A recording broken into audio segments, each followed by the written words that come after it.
আউযুবিল্লাহি মিনাশ শাইতানির রাজিম। বিসমিল্লাহির রহমানির রহিম। আল্লাহর দিকে দাওয়াতমূলক জিহাদের প্রথম পর্ব। অপক্ষত্ব দাওয়াতের ৩ বছর।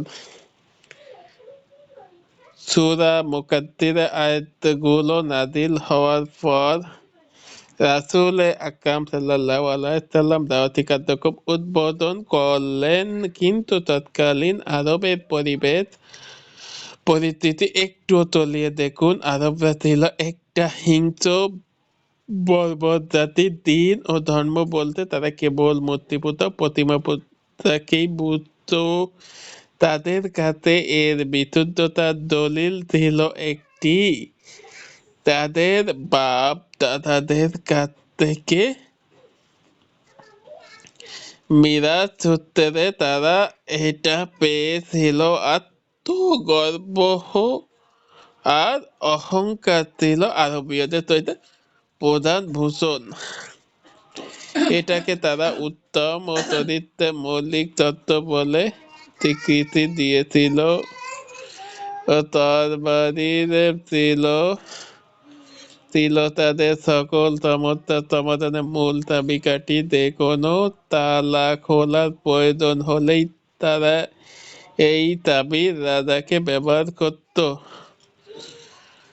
তাছাড়া তারা গোটা জাহিলিয়াতুল আরবের ধর্মীয় নেতৃত্বের মূল কেন্দ্রবিন্দুতে অবস্থান করছিল। তার প্রধান মারকাজ দখল করে রেখেছিল। তারা তার অস্তিত্ব রক্ষণাবেক্ষণের উপর নিগারবান ছিল। সুতরাং সময় ও পরিবেশ পরিস্থিতির দাবি এটা ছিল যে নতুন এই দাওয়াতির কাজে ধারা লোকচক্ষুর অন্তরালে গোপনেই শুরু করা হবে, যাতে করে এটা মক্কাবাসীদের উপর বিনা মেঘে বজ্রপাত হয়ে দেখা না দেয়। ইসলামী রেনেসাঁর অগ্রপ্রতীক মানব প্রকৃতির দাবি ছিল।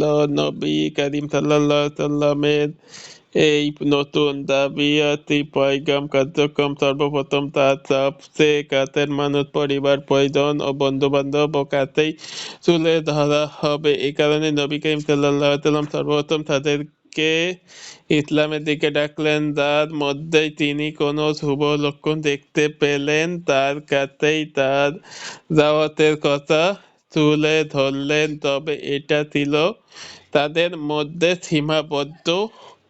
যাদেরকে তিনি সত্য ও বাস্তবতাকে ভালোবাসত বলে জানতেন, আর তারাও তাকে সত্য ও সুচিন্তার আদর্শ বলে জানত। সুতরাং তাদের মধ্য থেকেই ওই সকল লোক যারা রাসূল সাল্লাল্লাহু আলাইহি ওয়াসাল্লাম শ্রেষ্ঠত্ব ও মহানুভবতার ব্যাপারে এবং তাহার সংবাদ সত্য হওয়ার ব্যাপারে কোনোদিনও সন্দেহ কিংবা সংশয়ের দোলাচলে পড়েনি, তারা তার এই আহ্বানে সাড়া দিয়ে অগ্রগামী প্রথম দল হিসেবে ইতিহাসে প্রথম স্থান অধিকার করে নিলেন। আর তাদের প্রথম সারিতে ছিলেন রাসূল কারীম সাল্লাল্লাহু আলাইহি সাল্লাম এর সম্মানিত স্ত্রী উম্মুল মুমিনিন খাদিজা বিনতে খুয়াইলিদ, তার কৃতদাস যায়েদ বিন হারেসা বিন সুয়াইবিল কালবি, তার চাচাতো ভাই আলী ইবনে আবি তালিব। তিনি তখন একজন বালক ছিলেন এবং রাসূল কারীম সাল্লাল্লাহু আলাইহি সাল্লামের তত্ত্বাবধানে লালিত পালিত হচ্ছিলেন, এবং তার প্রিয় বন্ধু আবু বকর সিদ্দিক রাদিয়াল্লাহু তাআলা এই মহাপ্রজ্ঞগণ রাসূল কারীম সাল্লাল্লাহু আলাইহি ওয়াসাল্লামের দাওয়াতের প্রথম দিনই ইসলাম গ্রহণ করেছিলেন। অন্তত আবু বকর রাদিয়াল্লাহু তাআলার দাওয়াতের কাজে পূর্ণরূপে নিজেকে নিবেদিত করেন। তিনি ছিলেন মানুষের মহব্বত ও ভালোবাসার প্রিয় পাত্র। তার আখলাক আর চরিত্র ছিল উন্নত, মহান। তার ইলম ও প্রজ্ঞা, বাণিজ্য কুশলতা আর হুসনে মালাতের কারণে কওমের লোকেরা যে কোনো প্রয়োজনে তাহার তার যে কোনো প্রয়োজনে তার কাছে ছুটে আসতো, পরম নিষ্ঠার সঙ্গে হৃদয় দিয়ে তাকে ভালোবাসতো। তার কওমে যারা তার উপর পরম আত্মা ছিল, যারা সময়ে তাদের কাছে ছুটে আসতো, তিনি তাদের ইসলামের পথে ডাকতেন। তার এই দাওয়াতি মেহনতিতে ইসলাম গ্রহণ করেন উসমান বিন আফজাল আমউবি, জুবাইর বিন আওয়ার আসাদি, আব্দুর রহমান বিন আউফ, সাদ বিন আবি ওয়াক্কাস জাহরিয়ান, তালহা বিন উবাইদুল্লাহ তাহমি রাদিয়াল্লাহু তাআলা। দুনিয়ার সকল মানুষের আগে ইসলাম গ্রহণকারী উল্লেখিত 8টি মহাপ্রাণী ছিলেন ইসলামের প্রথম কাফেলা।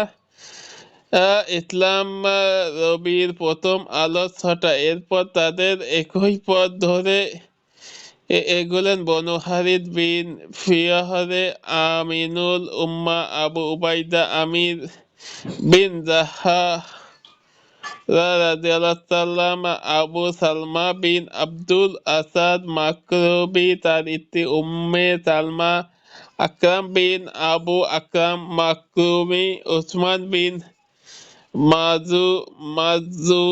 মাজুনজুমহি, তার দুই ভাই কুদামা ও আব্দুল্লাহ, উবাইদা বিন হারিস বিন খাত্তাবের বোন ফাতেমা বিনতে খাত্তাব, খাত্তাব বিন আরদ, আইমি, জাফর বিন আবু তালিব, তার স্ত্রী আসমা বিনতে উমায়াত, খালিদ বিন সাইদ বিন আল উমাবি, তার স্ত্রী আমিনা বিনতে খালাব, তার ভাই আমর বিন সাইদ বিন আস, আতিম বিন হারিস জুমহি, তার স্ত্রী ফাতিমা বিনতে মুজাল্লিল ও তার ভাই খাত্তার বিন হারিস ও তার স্ত্রী ফুকাইয়াতা বিনতে ইয়াসার, তার ভাই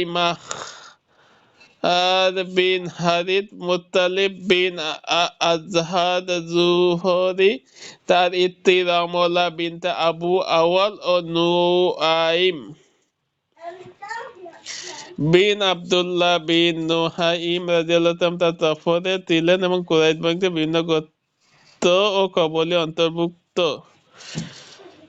ইসলামের এই প্রথম কাফেলা কুরাইশ ছাড়াও অন্যান্য গোত্রে ছিলেন আসাদি, আব্দুল্লাহ বিন মাসউদ হুযারি, মাহুদির বিন রবিআকারি, আব্দুল্লাহ বিন জাহাস আসাদি, আও তার ভাই আবু হামদ বিন জাহাদ, বেলাল ইবনে রাবাহ হাফসি, সুহাইব বিন সিনান রুমি, আম্মার বিন ইয়াসির আনানি ও তার ভাই ইয়াসির, ও তার মা সুমাইয়া ও আমির বিন ফুয়াইরা রাদিয়াল্লাহু তাআলা।